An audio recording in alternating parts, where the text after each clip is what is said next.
Hello everybody and welcome to another Nightreign live commentary video.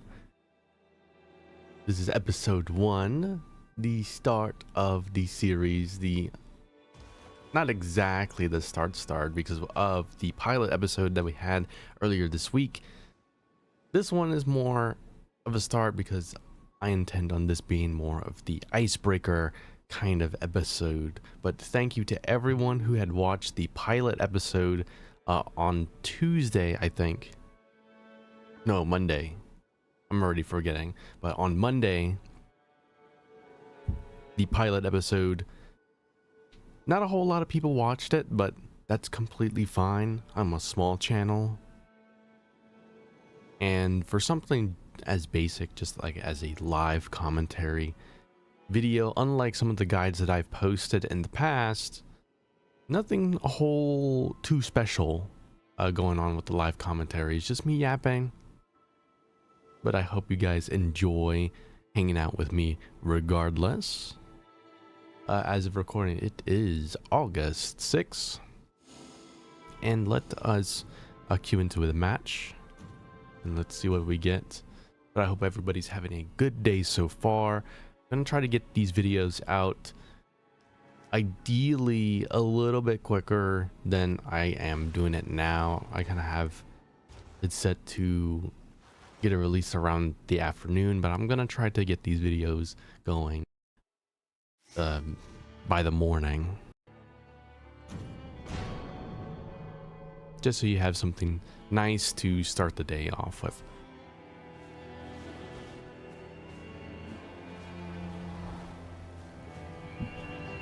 And it looks like we are fighting the Equilibrious Beast, or the Goatman as I call him.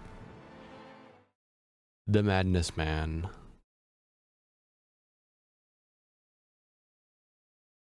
I think every time I think of the Goatman, I always think of the TikToks where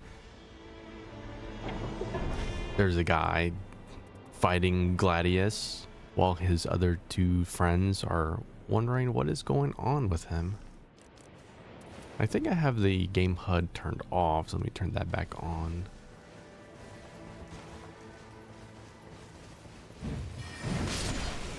Same brain cell on the teammate there. I always love starting at these little huts because the seals that spawn here can be really cool. Bloodflame Blade in particular, very, very cool.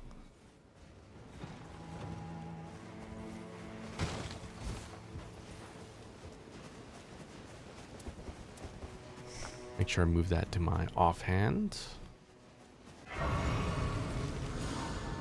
And where do we go, team?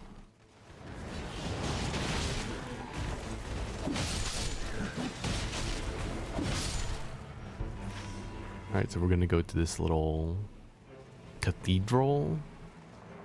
I don't know the proper terms to call these buildings here.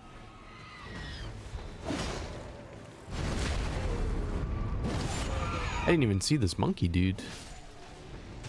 Sorry about that.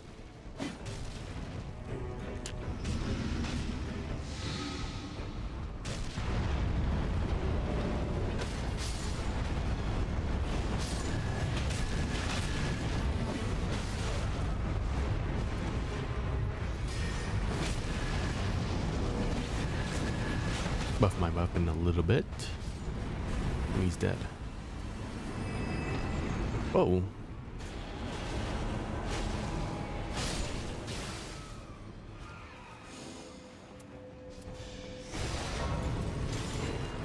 Attack chain finishers is a little bit good. I think it would be definitely more fitting if we had like a initial attack boost as like a passive that you can find out in the world, because we do have a buff that increases the attack power of like your attack chain finishers. I think would be appropriate if you just had one that boosted your first attack. Let me just invuln my team just so they don't have to worry about taking damage.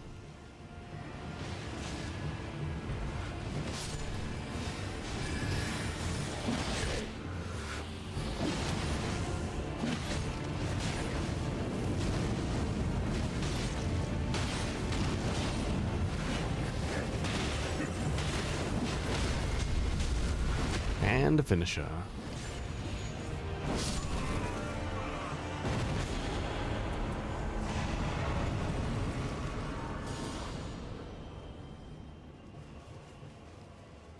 I always check over here to see if there's a chest here. There is not this time.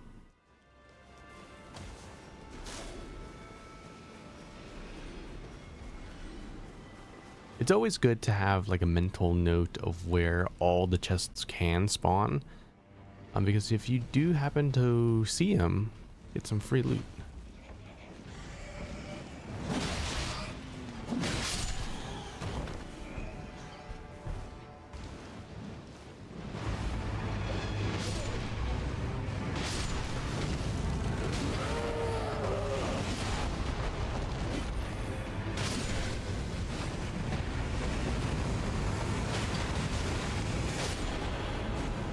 And Leonine is gone.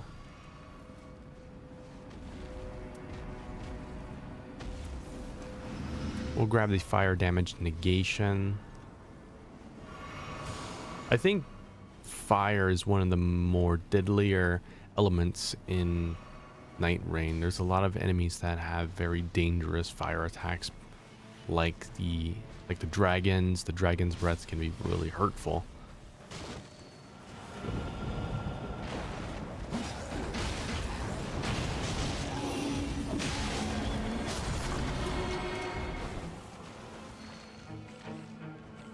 A lot of grease. Very greasy. More greasier than like a Buffalo Wild Wings order.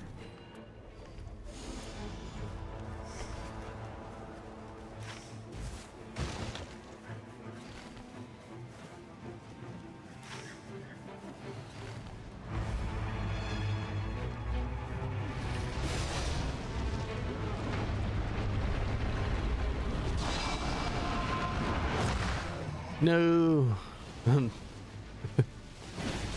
A friend got grabbed. They're all invuln.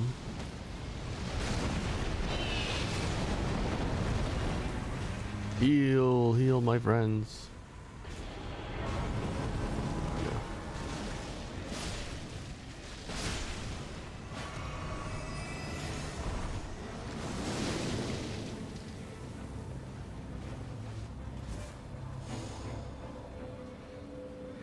Guardian sword spear.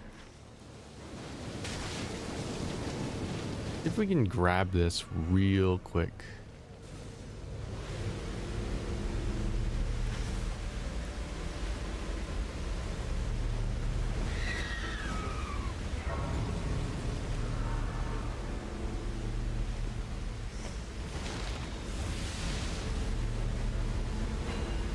Boiled crab.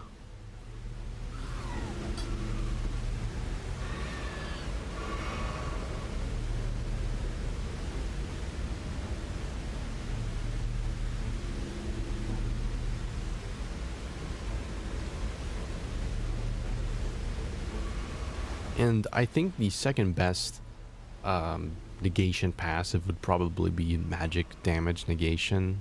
There's a lot of magic damage in the game. That's kind of just like general magic damage. And then probably the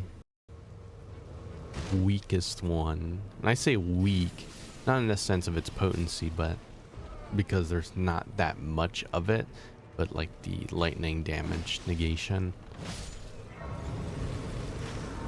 There's not a whole lot of that to go around, so it kind of ends up as a dead stat.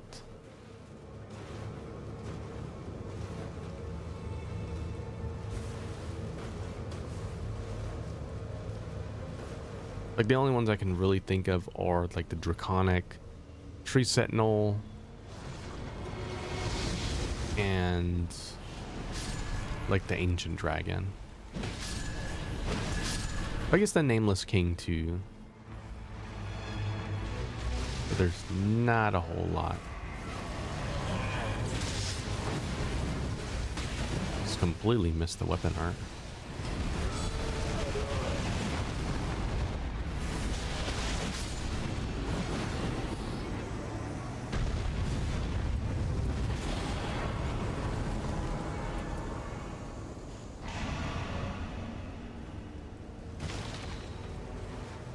Let's see. So I do have enough to get a smithing stone so I can upgrade my shield.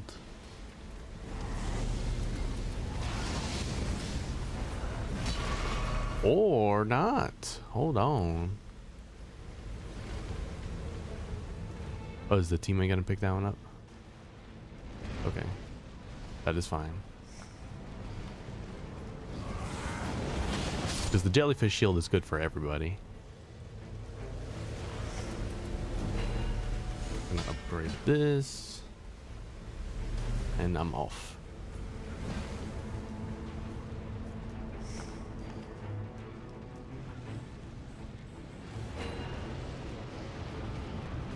But I always try to upgrade the Guardian shield. Because coming across a good shield, not too common.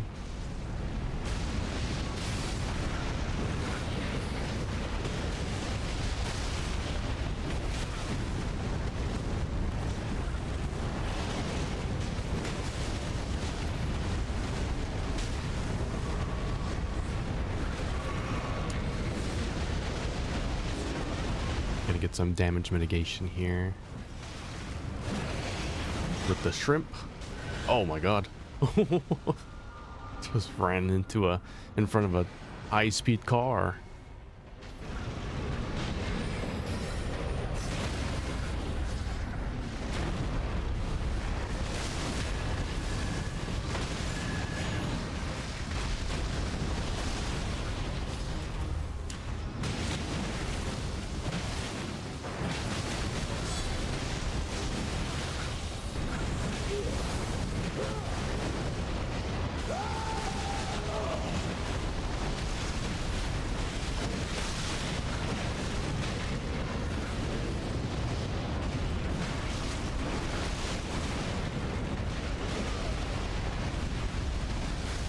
The Great Worm, the all-powerful.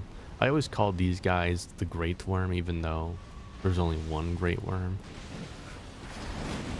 And that's the boss variant, like the night boss. But they're all the Great Worm to me. The Great Worm. Okay, I fell down.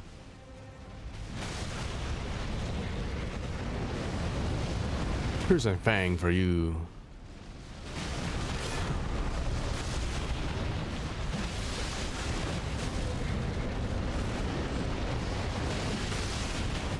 Try to get this guy up.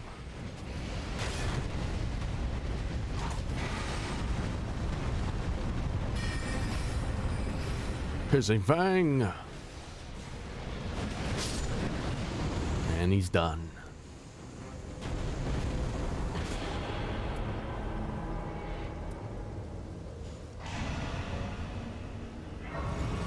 The debuff crit is always nice to have.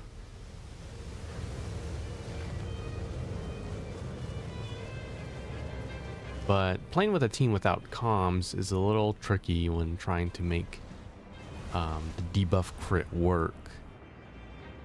So that passive that I just picked up makes it so... I don't have the exact damage numbers, but I believe it's like a 15% damage boost to an enemy after you hit them with the crit. And I did not see my teammates fighting that boss over there. I don't think we have time for that.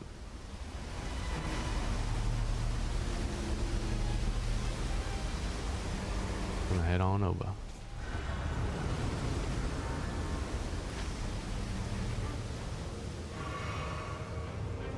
We do have a Miranda flower. But I am very much interested in this beetle here. I don't have any accessories on me at the moment.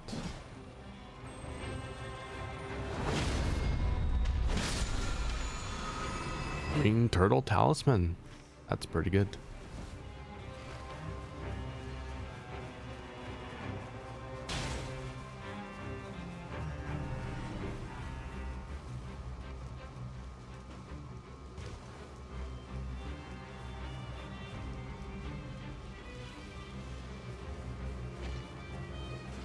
Smack these guys over here. I also need to remember that I have the Blood Flame Blade.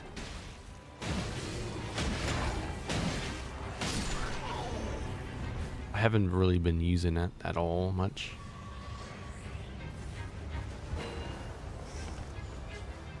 Golden Vow, that's pretty good.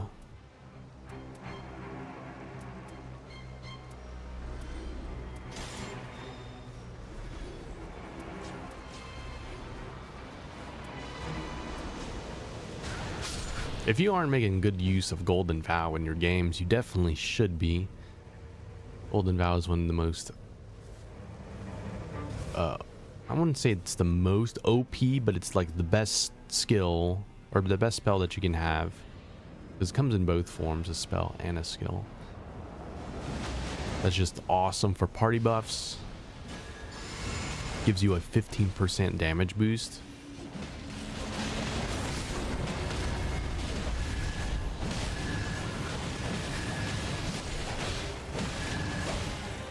Which is basically free. It just costs a little bit of FP. Maybe like a third of like an FP bar.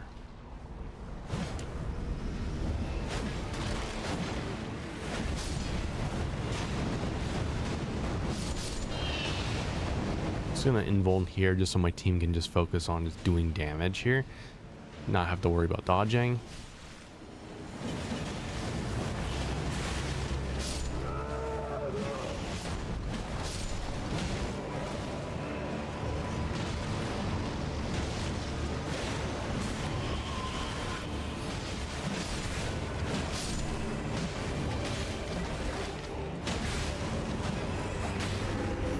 Gonna take care of these big guys. I feel like that's my responsibility as a guardian, is to take care of these really heavy hitting dudes. Because they have a lot of poise to them. It was very dangerous to attack.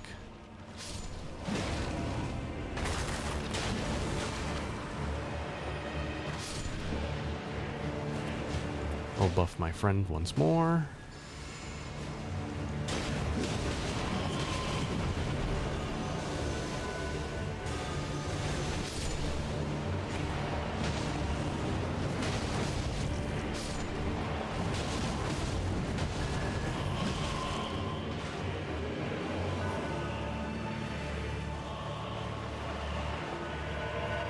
That was a little weird. Be gone. I think Golden Vow, the exact numbers, it does like a 15% 15% damage mitigation, and then it gives you a 12% damage boost. It's really, really neat.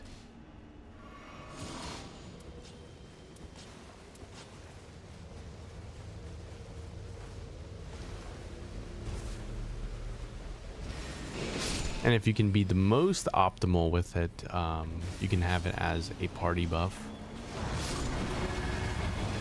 Although it is a little bit difficult to coordinate buffing the party when you're playing with randoms, because there's no comms or anything that you can ask them to stack on you. You just kind of have to like run towards them and hope you can buff them.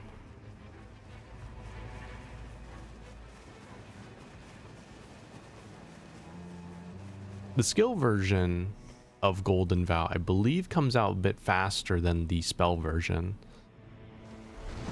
which works really nice with Guardian and kind of just like more reactionary buffing, or like a reactionary like damage mitting.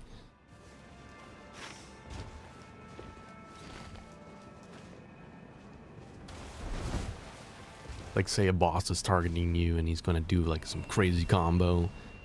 You just have that up right before he starts attacking you.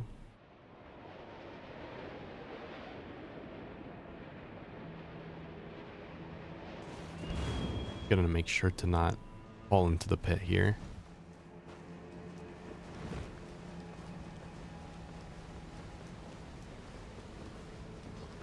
And the buff lasts a decent while, so you don't have to be like super reactionary with it.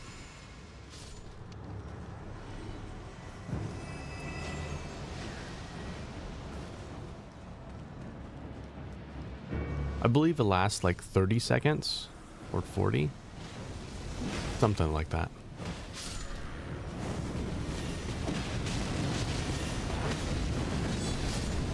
Oh, holy frame drops. The red is Warsicle. Oh, show.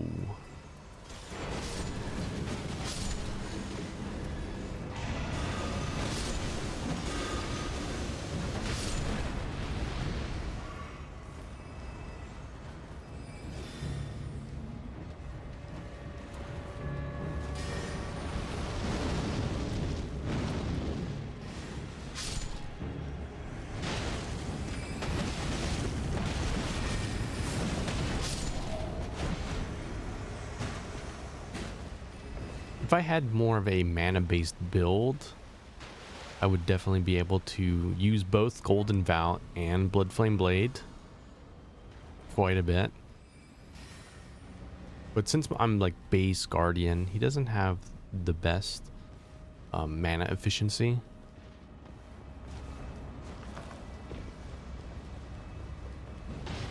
I think Bloodflame Blade is probably more efficient use at the moment.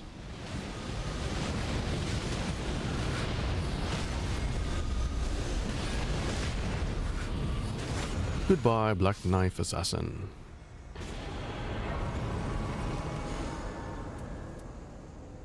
I don't know if you guys ever seen the that one video where the Black Knife Assassin does a grab attack on a guy near this ledge and then throws him off.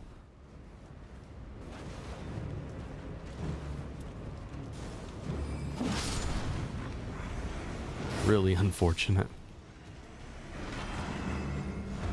But honestly, if something like that killed me, I would not even be mad at all. I would just be laughing.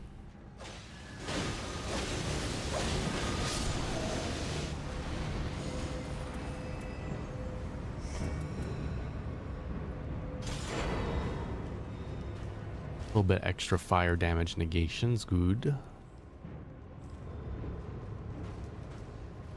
I also intended on this being more of the icebreaker episode, but I didn't really do any ice breaking much here, but I can cover that real quick while I remember it. I really enjoy playing all kinds of video games. The ones that I enjoy playing is like the Source games. I grew up playing a lot of TF2, a lot of Gmod. Spent thousands of hours into playing those. Gmod in particular, I think of very fondly. I spent so many hours just kind of goofing around in like the sandbox mode.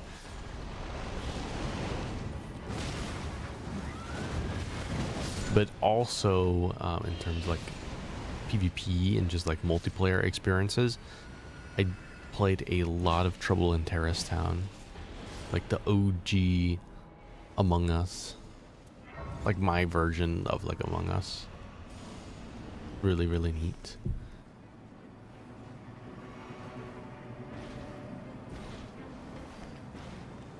Such a good time. And then the other games that I've played that I really like are like the older Call of Duties. I pretty much grew up on Call of Duty. Like going back, I think the first one that I got into was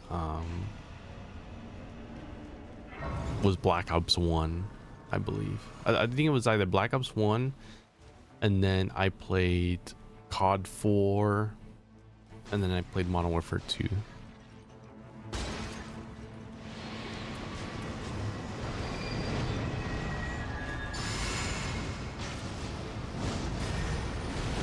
And those were the days, man. I know there's a lot of like nostalgia for that, especially like on YouTube, people looking back on it.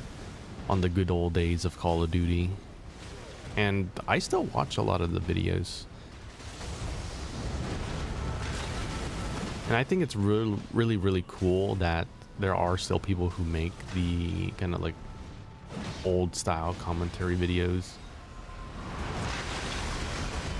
Really made sure to heal there before I got hit with that grab, because there was no way I was running out of that.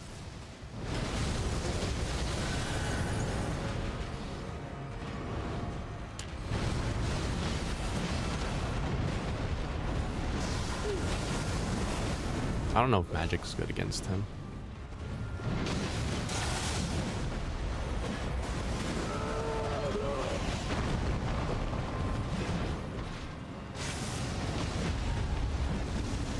For the stun? Yes, let me grab it. I got it.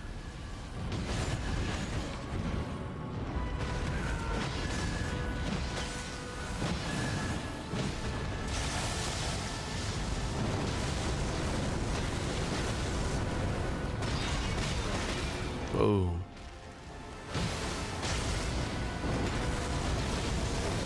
Let me invuln here.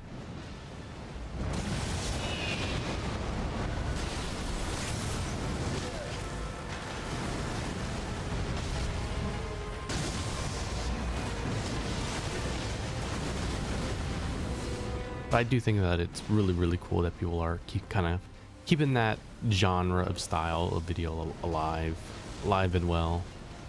It's a very simple commentary style, and I think a lot of people might think they need to do more or be more than that, but nothing's wrong with that old style. I gotta heal.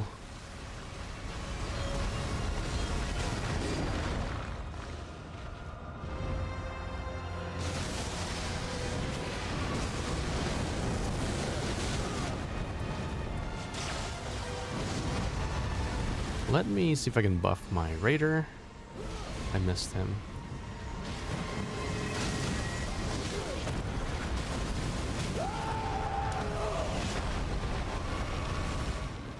We should be able to kill him. Nice.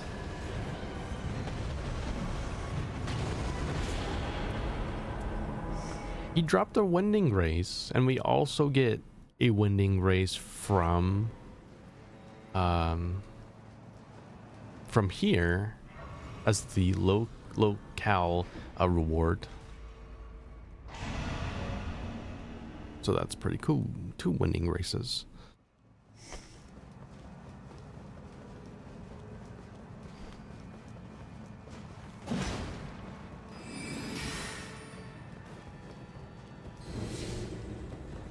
And then I also enjoyed the older Battlefield.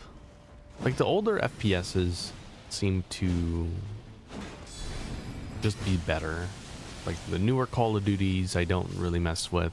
The newer Battlefields I definitely don't mess with at all. Like they just did it really good back in the day, like the 2010s era.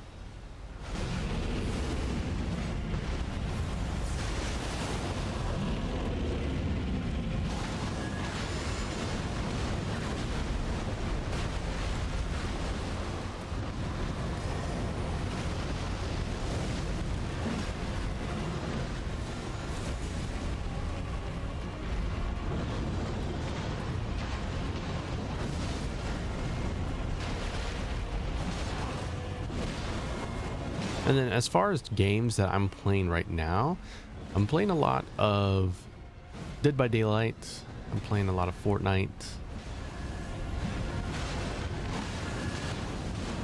Although I haven't really been too much on Fortnite at the moment. And then very clearly I play a whole lot of Nightreign. I've said it so many times before, but this game is just a blessing to me. Such a fun game. As someone who's just like a big fan of like roguelikes. And also speaking of Battlefield, as of recording today is August 6th. Just tomorrow is going to be the start of the Battlefield 6 open beta. So we're a little excited, honestly, for Battlefield. Like a tempered, if that's the right word, tempered excitement. Because while I am excited for a new Battlefield and it does look pretty good, I want to remain careful of seeing footage like that,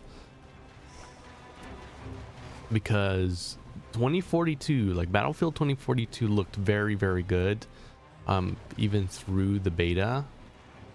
Like, I thought the beta was awesome, but when the game came out, like, I don't know what they did, but that game was such a buggy mess, and it was just not fun to play at all.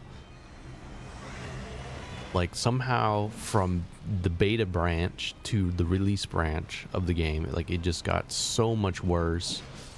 And if you were kind of like active during the gaming in the community, like if you at least was within the gaming sphere, because Battlefield is one of the biggest games to, or like one of the biggest franchises to release. So when you hear anything about it, it's news. So Battlefield 2042 looked very, very appealing, but just ultimately fell on its face when release came. That was one of the biggest disappointments to me, because, like, how do you make the beta look better than the release game? And then, ain't it supposed to be like the opposite?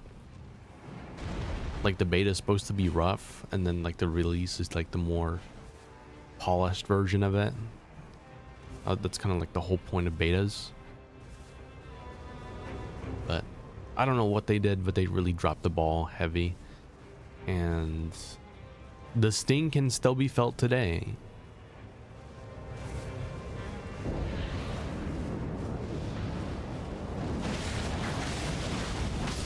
So I will stay true to my beliefs and just not pre-order games. Although I believe the only game in recent time that I have pre-ordered, like I have broke that rule of just like never pre-ordering games, happens to be this game right here, Nightreign. I pre-ordered Nightreign because I knew this game was going to be fire. And I was right. This game is amazing.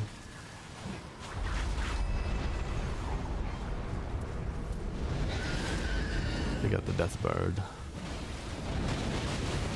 Let's see if I can buff my team.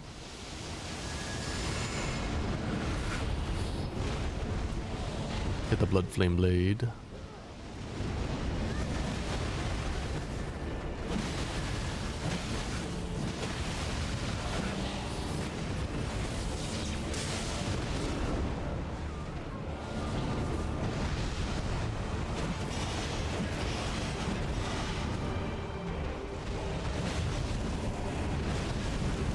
Trying to figure out what attack I should invul and get that debuff. Yes.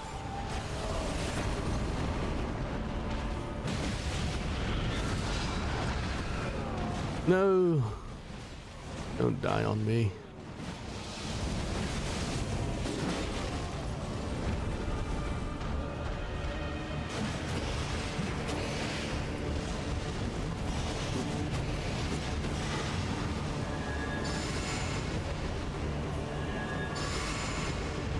I had a double buff because I thought he was going to miss that. There's invul here.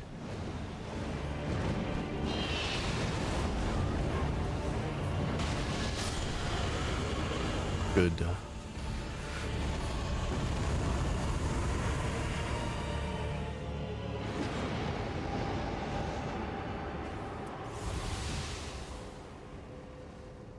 And then we'll have the frenzy flame while we RP walk.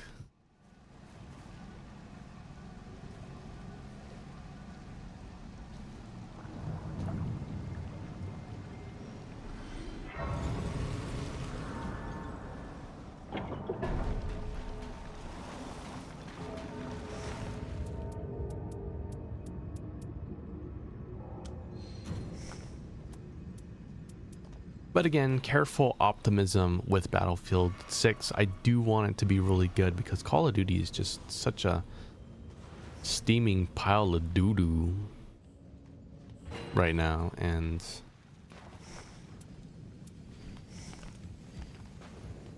we really need this game to just die already.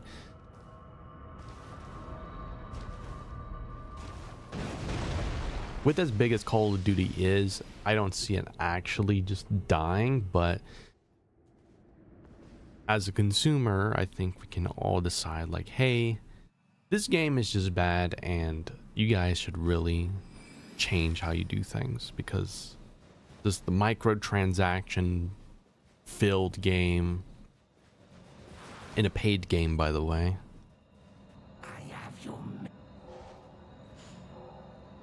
I'm not gonna do anything.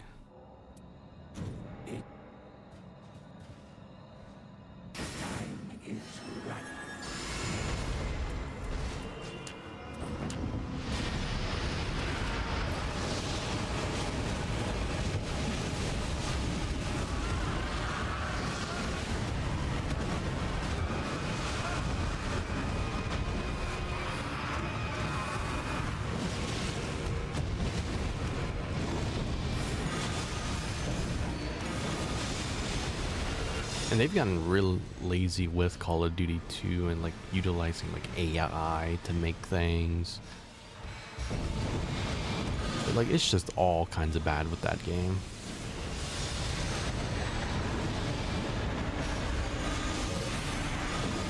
So we need Battlefield to do good.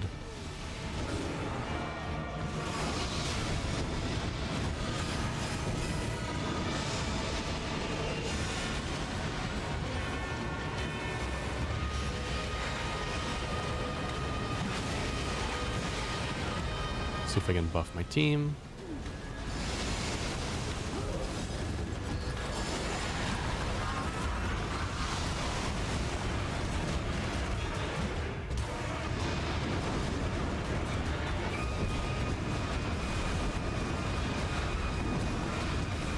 I appreciate the warming stone.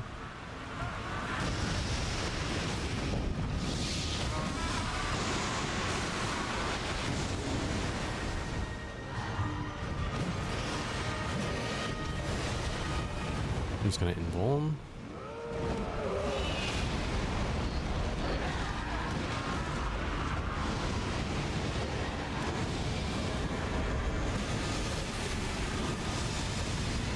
Uh-oh. Ooh. I knew that was gonna hurt.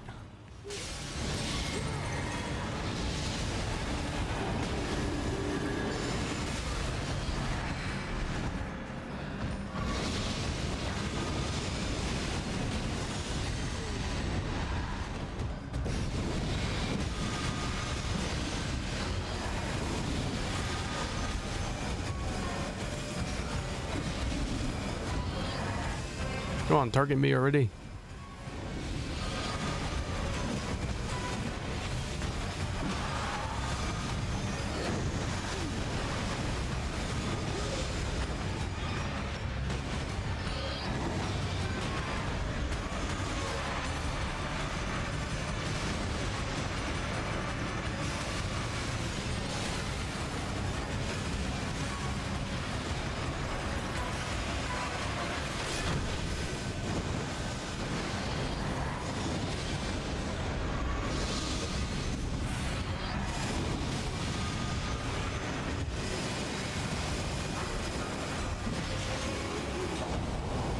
Gotta grab the balls. No. Oh, that almost killed me. Holy moly. Alright, here we go. Have to smack him for mana.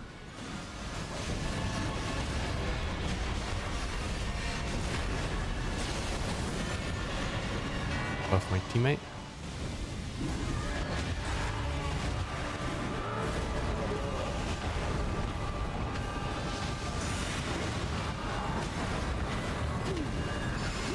There we go. Buff everybody.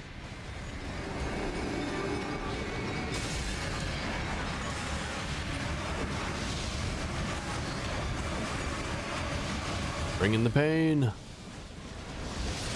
Nice. And we got him.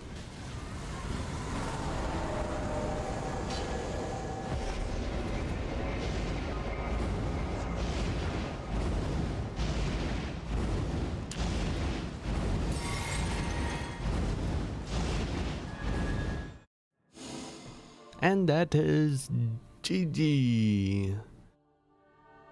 GG Boltman and Squire for Hire.